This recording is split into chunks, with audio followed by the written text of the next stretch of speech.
Hello po guys, topic po natin ngayon guys, itong si Converse guys. Yan po guys, no, si Converse. So topic po natin ngayon si Converse at saka si TP-Link guys, naka fiber switch lang po siya. Then ito si fiber switch guys, naka 100 Mbps go to ni TP-Link.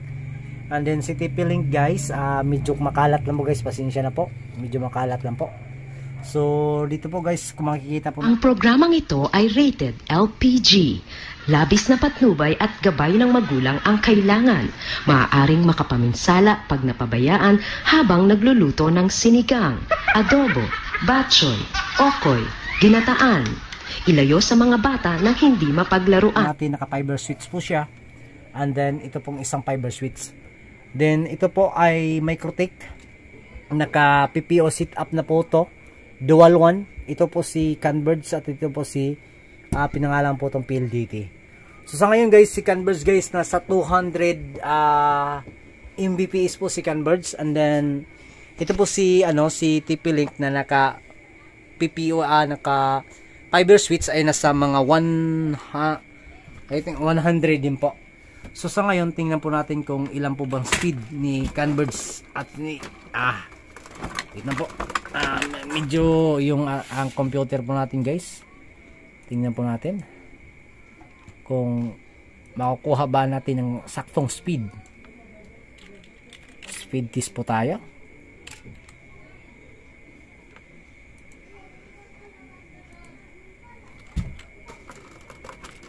Yan, so medyo makalat lang po talaga guys, no?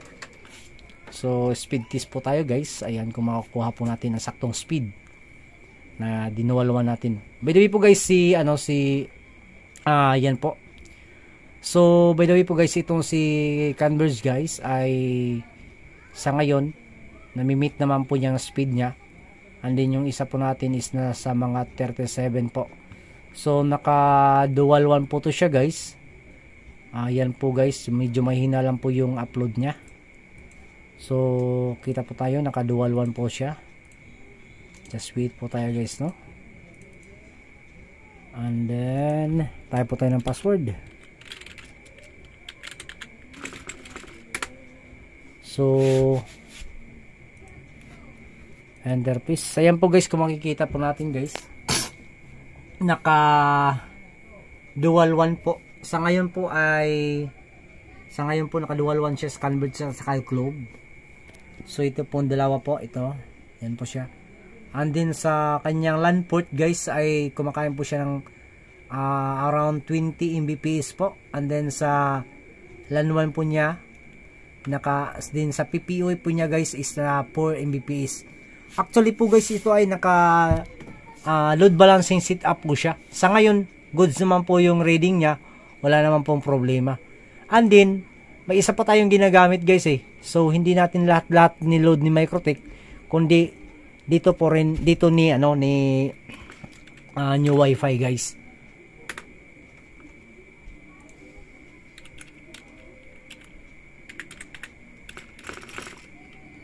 So guys, yan po si new wifi guys, nakakabit po yan ni Microtech for the LAN.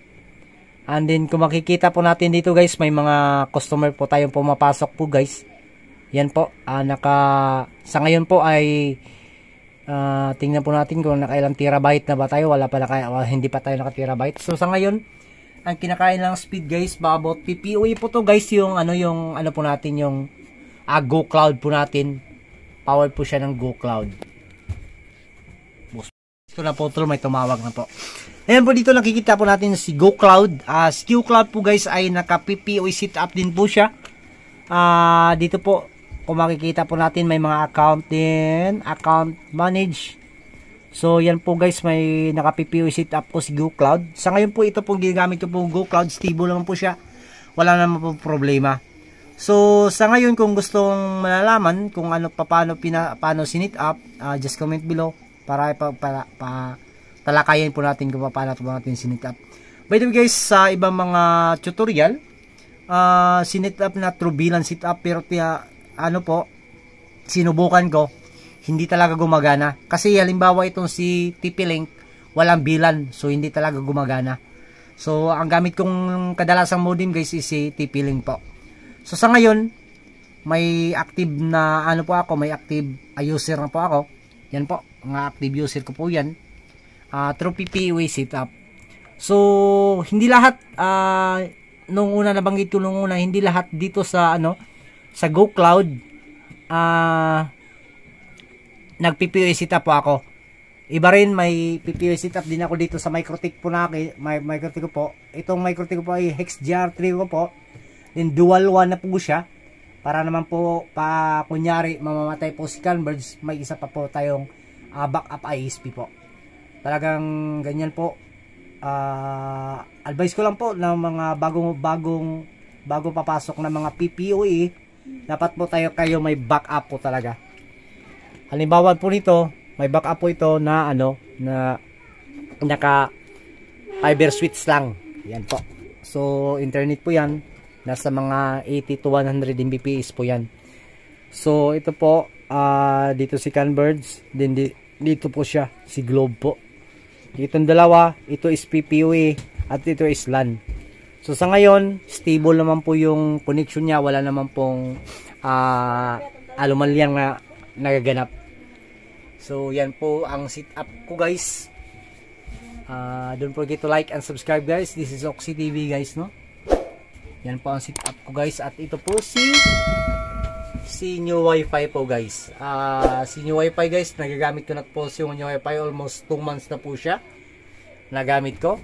And then ito is baguhan pa lang to guys. Nakuha ko rin ito, sikanhan lang. Then kinonfigure ko for dual 1. Mas mabuti guys na i-configure po natin sa MikroTik to dual 1. At sa susunod natin nila kayan guys, yung mga piso wifi na mapapasok yung yung main router nyo po. Yun kadalasan po ang problema. Yung piso wifi talaga, ang talagang problema sa piso wifi, pag kunyari kinunik mo directly to modem, ay mapapasok talaga ni customer yung modem mo. Doon po mahahack yung modem mo. By the way guys, don't forget to like and subscribe guys ha. This is Oxy TV. Maraming salamat po.